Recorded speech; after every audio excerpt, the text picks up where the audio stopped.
So please join me in welcoming the Honorable Senator from Texas, Ted Cruz.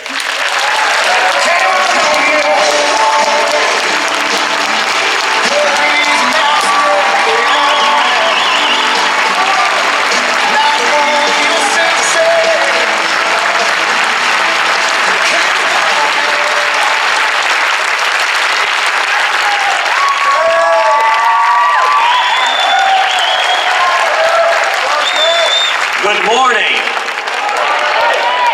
God bless CPAC. Now, I do have to start with a bit of bad news this morning. I'm sorry to tell you that by virtue of your being here today, tomorrow morning each and every one of you is going to be audited by the IRS. So I appreciate the courage of your convictions. You know, yesterday Lois Lerner went before Congress and yet again pleaded the Fifth. And of course, President Obama told Bill O'Reilly during the Super Bowl, there's not a smidgen of corruption with the IRS. Reminded me of one of my favorite movies. You keep on using that word. I do not think it means what you think it means. Somehow my understanding of smidgen was a little different than his. I want to thank you all for being here.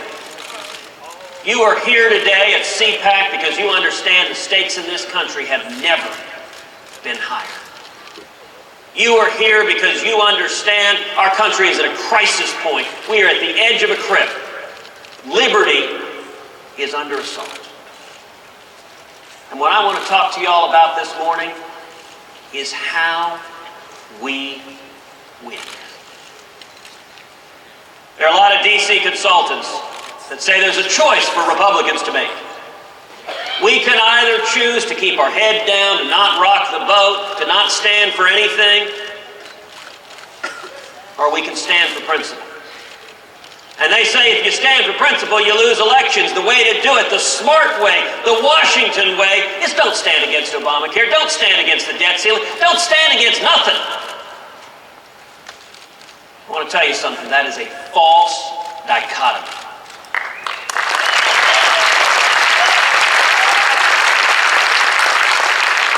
You want to lose elections, stand for nothing. Look at the last 4 congressional elections, 06, 08, 10, and 12. 3 of the 4, we followed that strategy. 06, 08, and 12, we put our head down, we stood for nothing, and we got walloped. The one election that was a tremendous election was 2010 when Republicans drew a line in the sand. We said we stand unequivocally against Obamacare, against bankrupting the country, and we won an historic tidal wave of an election.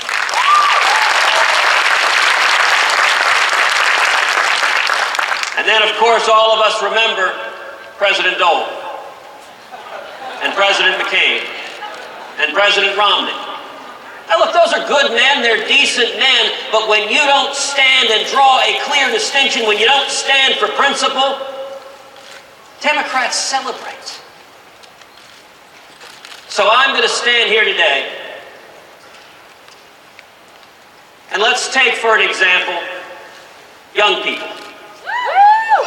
There are any young people here today? By the way, everyone should be cheering at that. Everyone is young and hard. If you are at CPAC, by definition, you are a young person because you believe in the future of America.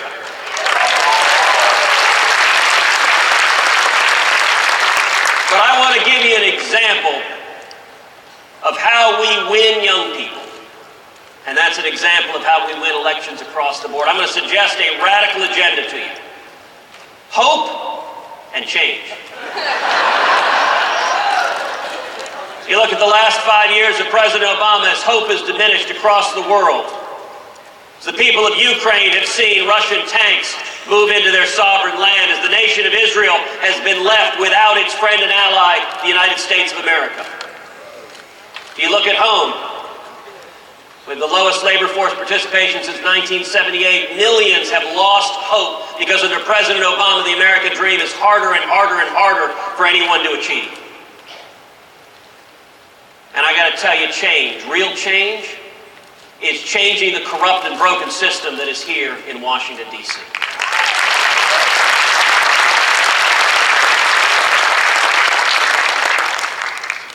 How do you win young people? Who are the two Republicans in modern times who have most energized young people? Ronald Reagan and Ron Paul. So apparently the key is being named Ronald. But if you think of it, neither one of them were young, rugged, James Dean, rebel without a cause. They were septuagenarians. And yet what did they do? They stood for principle. They painted a bold, inspiring vision for America, for how all of us can be better. And young people came out by the millions and said, that's the vision I want to be behind.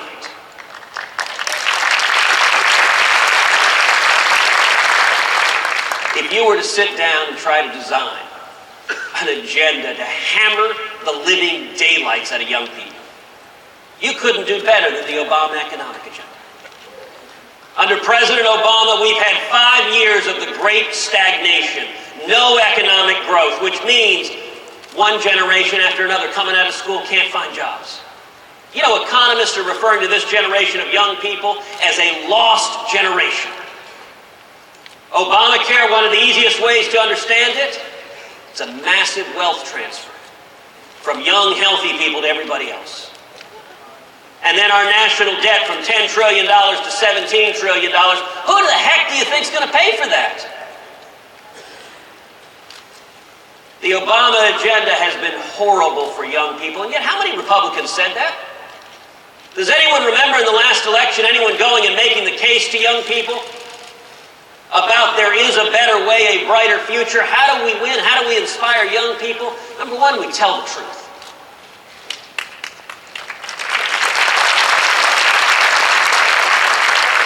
This president seems to have a little problem with that. Last fall, Jay Leno said, President Obama called me. He said, Jay, if you like your job, you can keep it. He followed that up a couple of weeks later. He said, the holidays are coming up. Thanksgiving.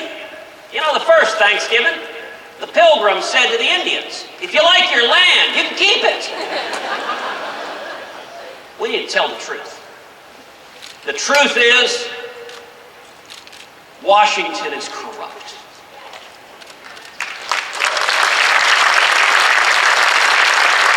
There is a corrupt and interlocking system of lobbyists and lawyers that are and consultants that are suckling off Washington. Enriching you are in the richest counties in the country right now as more and more and more people are making great wealth in Washington. And Wall Street prospers and Main Street suffers. Young people suffer. Hispanics suffer. African Americans suffer. Single moms suffer. Everyone struggling to achieve the American dream suffers. How do we win elections? In the contrast between corrupt Washington and the American people, we stand with the American people.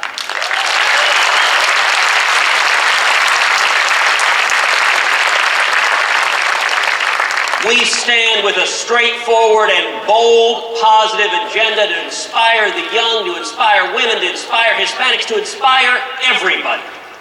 Number one, defend the Constitution.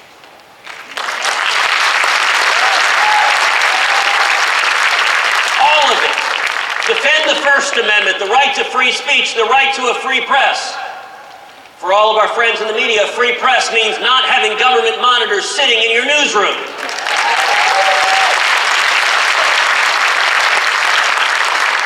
The right to freedom of religion, and that means, among other things, not having the IRS ask citizens, tell me the content of your prayers.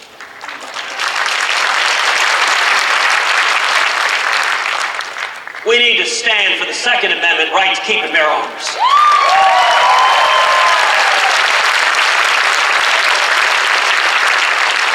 We need to stand for the Fourth and Fifth Amendment rights, the privacy of every American.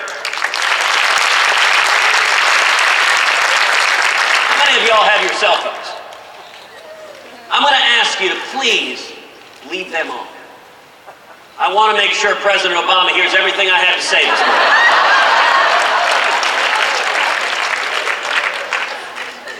Number two, we need to abolish the IRS.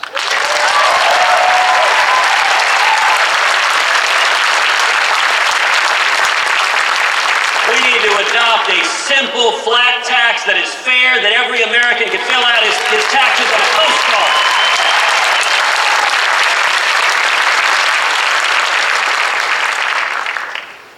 Number three, we need to expand energy in this country and create high-paying jobs all over America.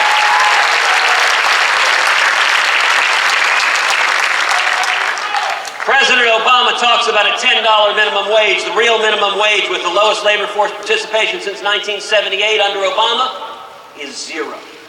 For the millions who have lost their jobs in the failed Obama economy. I'm much more interested, in North Dakota in the oil fields, the average wage is $45.90 an hour. I want a lot more $40 and $50 and $60 an hour jobs and not $0 an hour unemployment.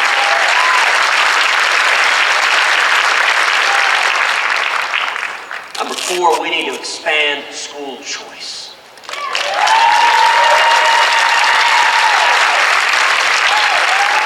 Every child deserves an opportunity to have an excellent education regardless of your race, your class, your creed, where you come from. Every child deserves a fair chance at the American dream.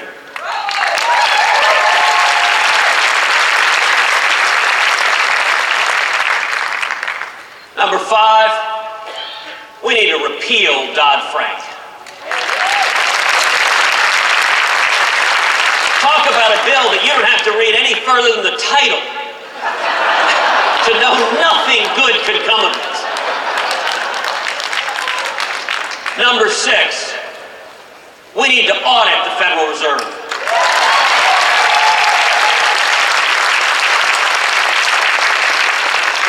Unaccountable power in Washington, debasing our currency, driving up the cost of food and gas and the basic stuff of life is hurting Americans who are struggling across this country. And I'll tell you what else it's doing. It's fueling the abuse of power by petro-tyrants like Putin.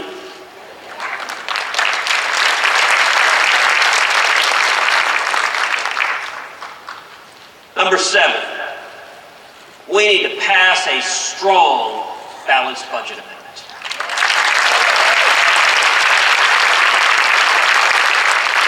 We need to stop bankrupting our country. Right now, our kids and grandkids are inheriting a country where the national debt is larger than the size of our entire economy. And let me speak right now to everyone in the room who didn't applaud when I said, are there any young people here? What we're doing to our kids and grandkids is morally wrong. It is an outrage. If we keep on this road, they will spend their entire lives working not to meet the needs of the future, not to meet the needs of their priorities, but instead just working to pay off the debts that their deadbeat parents and grandparents stuck them with.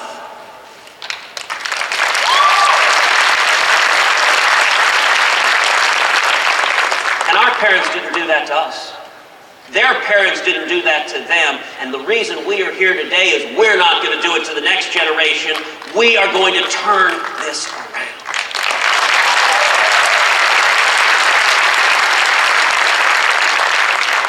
Number eight, we need to repeal every single word of Obamacare.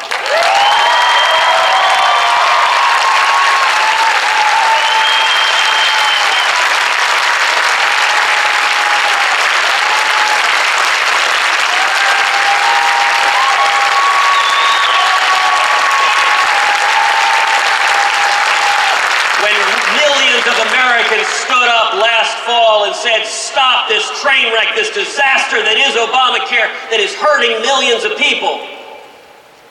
The Democrats said, the mainstream media said, although I repeat myself.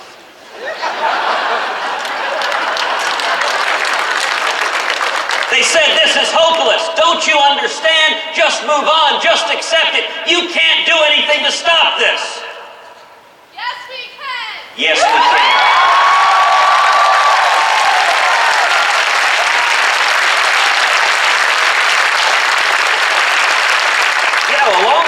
change. That's pretty good. Number 9, we need to stop the lawlessness.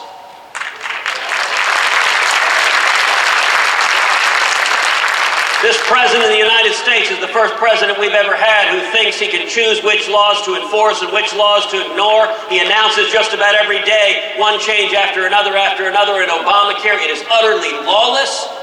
It is inconsistent with our Constitution, and it ought to trouble everyone, Republicans, Democrats, Independents, Libertarians. Let me tell you something. If you have a president who is picking and choosing which laws to follow and which laws to ignore, you no longer have a president.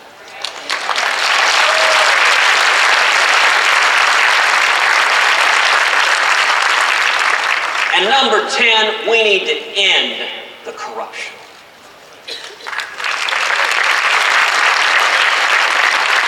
We need to eliminate corporate welfare and crony capitalism. If you come to Washington and serve in Congress, there should be a lifetime ban on lobbying.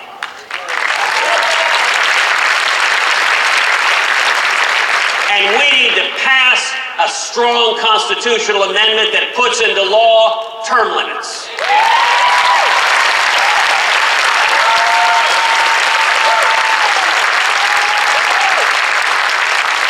Now, there are lots of voices in Washington that will say, no, this is too bold.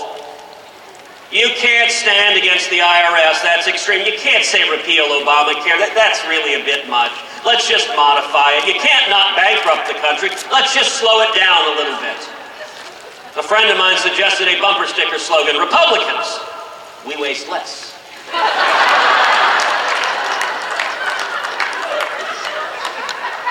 You win elections by standing for principle and inspiring people that there is a better tomorrow.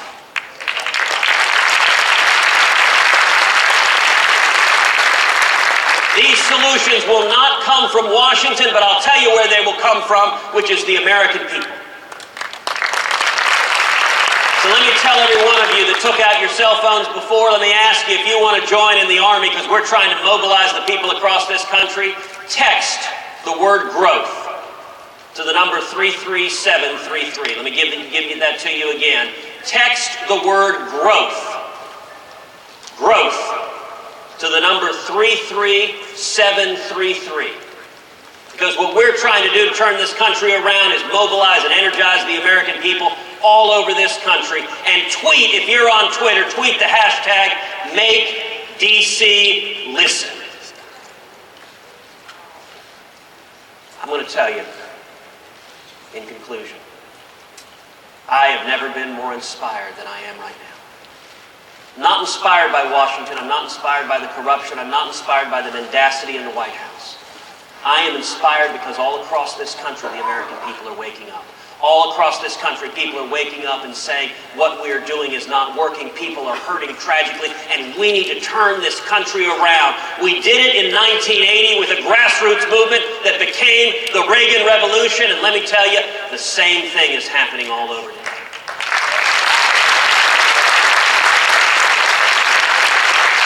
I am inspired, I am honored to stand with you today because together, if the American people continue to rise up, to speak out, to speak the truth, we will get back to the free market principles. We will get back to the constitutional liberties that have made America the greatest nation in the history of the world. We will bring back morning in America.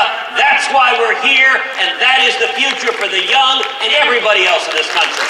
Thank you, and God